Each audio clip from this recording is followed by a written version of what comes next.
যখন আপনি একাই ছিলেন তখন আল্লাহ আপনার একার রিজিক আপনাকে দিত। আজকে আপনি বিবাহ করলেন, আপনার স্ত্রী কি তার রিজিক নিয়ে দুনিয়াতে আসেনি? বিবাহ করে আপনি তাকে ঘরে নিয়ে আসলেন, এখন ওর রিজিক আল্লাহ কার মাধ্যমে আপনার কাছে পৌঁছাবে? আপনার মাধ্যমে পৌঁছাবে। কেন? ওর রিজিক তো আল্লাহকে দিতে হবে, এটা তো আল্লাহর দায়িত্ব।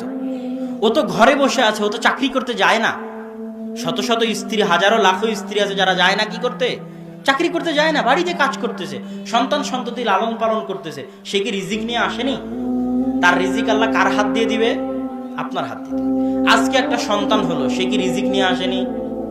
ওই সন্তানের ভাগ্যে যদি গোস্ত খাওয়া লেখা থাকে, তো ওই গোস্ত খাওয়ার টাকা আল্লাহ কার হাত দিয়ে দিবে?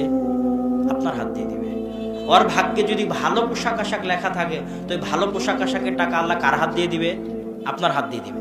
তাহলে আগে যখন আপনি একাই ছিলেন তখন আপনার একার রিজিক আপনার কাছে আসতো।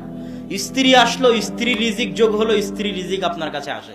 সন্তান যোগ হলো, সন্তানের রিজিক আল্লাহ আপনার কাছে পাঠায়। এবার মাদ্রাসার দুটো এতিম সন্তান, যেটা দানের কথা আসলো, ওই দুটো এতিমের কি রিজিক নাই? রিজিক আছে। ওই দুটো এতিমের রিজিকের দায়িত্ব যদি আপনি বহন করেন, তো ওই দুটো এতিমের রিজিকের টাকা আল্লাহ কার হাত দিয়ে দিবে? আপনার হাত দিয়ে দিবে। এটা কার দায়িত্ব? আল্লাহর দায়িত্ব।